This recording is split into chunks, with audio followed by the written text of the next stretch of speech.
Hello बच्चों, इस question में क्या दिया हुआ है कि एक ऑब्जेक्ट है एस जो कि एल लेंस और M2 मिरर कॉनकेव मिरर के बीच में रखा हुआ है और एक मिरर M1 है जिसके M1 और L के बीच में डिस्टेंस n/7 दिया हुआ है।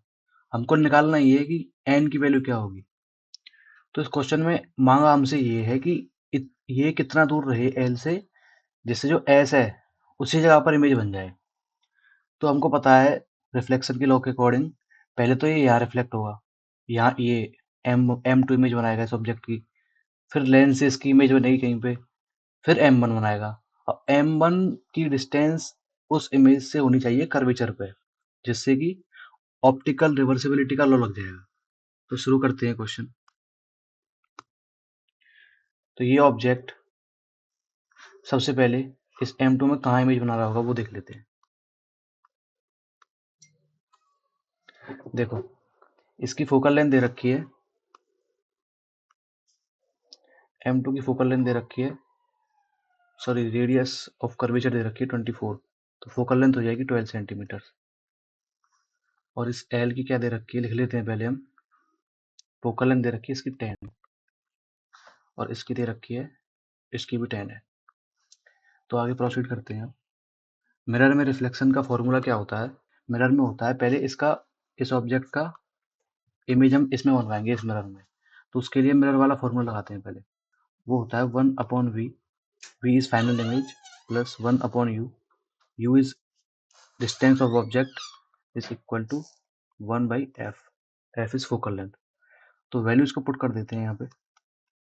v हमको निकालना ही है तो उसको v रहने देते हैं अभी, 1/v प्लस इनिशियली जो s है, ये जो ऑब्जेक्ट है ये s इस मिरर से 10 सेंटीमीटर इस तरफ रखा हुआ है नेगेटिव साइड, तो u हो जाएगा -10, 1/-10।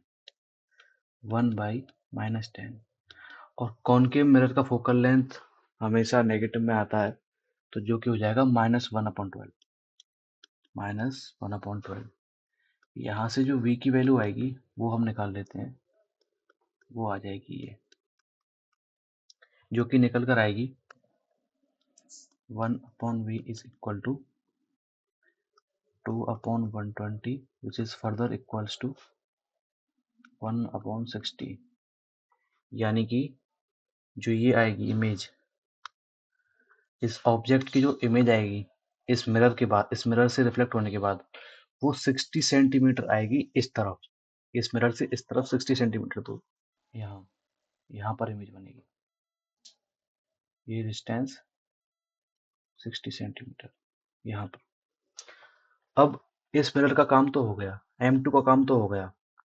अब इस इमेज को एज ए ऑब्जेक्ट ट्रीट करेगा ये लेंस L।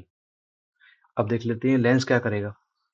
ये एक कॉनकेव मिरर था यहाँ पर, उसके बाद अब एक यहाँ कॉन्वेक्स लेंस रखा हुआ है।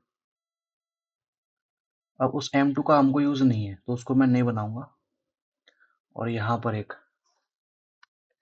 ये डिस्टेंस 20 सेंटीमीटर है, तो ओवरऑल डिस्टेंस ऑब्जेक्ट की हो जाएगी 80 सेंटीमीटर फ्रॉम लेंस। यहाँ कहीं 80 सेंटीमीटर दूर ऑब्जेक्ट रखा हुआ है। लेंस की फोकल लेंथ 10 सेंटीमीटर थी। तो अब देखते हैं लेंस इस इमेज को कहाँ बनाएगा। लेंस जो इस ऑब्जेक्ट को बनाएगा, लेंस फॉर्मूला से हम निकाल लेते हैं। लेंस फॉर्मूला क्या होता है, 1/v minus 1/u is equal to 1/f। इसमें हम वैल्यू रख लेते हैं। 1/v हमको निकालना है एंड 1/u, u देखो लेंस के इस तरफ ऑब्जेक्ट है तो हम इस साइड को नेगेटिव मान लेंगे, तो u हो जाएगा -80 सेंटीमीटर।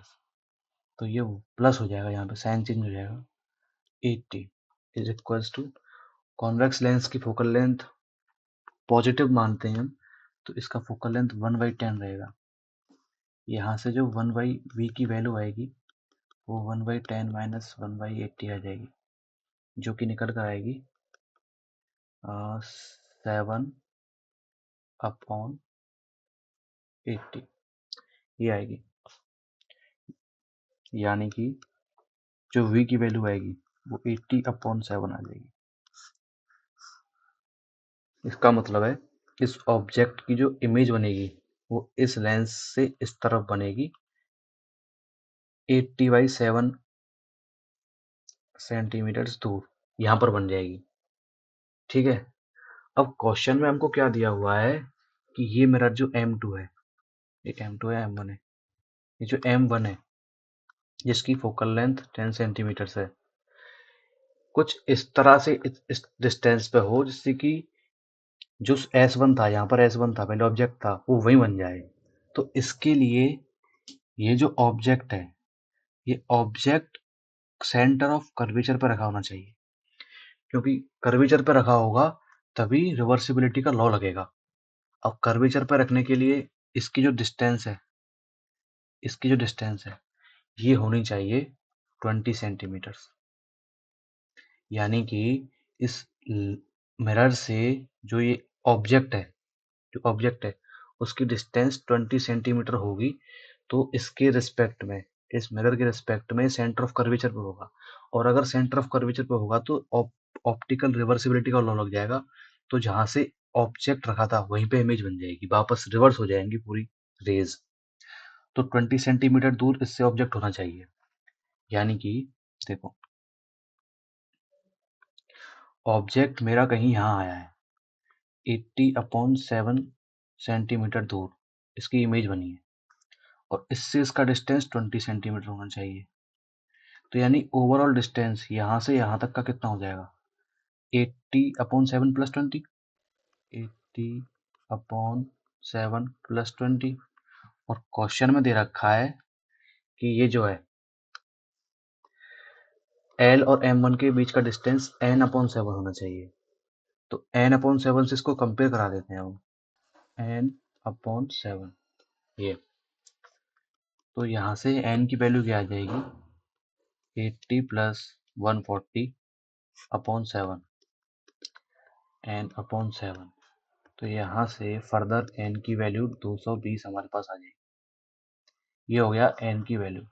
और n की 2-3 वैल्यू और आ सकती हैं, वो कैसे आएंगी देखो। मान लो ये इमेज इस मिरर के यहाँ पर पोल पर बन जाए, पोल पर बन जाएगी फिर भी रिवर्स हो जाएगी। अब पोल पर बनने का मतलब क्या है, जो इमेज बनी है यहाँ बने, तो ये डिस्टेंस जो पूरा हो वो 80/7 हो जाए, क्योंकि जो इमेज ये बन रही है इसकी और इसकी डिस्टेंस 80/7 है, और ये इमेज बननी चाहिए यहाँ। तो इस पॉइंट की और इस पॉइंट की डिस्टेंस है वो 80/7 हो जाएगी, तो n की वैल्यू यहाँ से 80 आ जाएगी। तो ये था इस क्वेश्चन का सॉल्यूशन। इसके मल्टीपल आंसर्स आते हैं, एक आंसर इसका 220 आता है,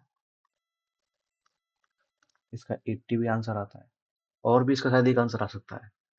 तो n की ये वैल्यूज हैं। Thank you.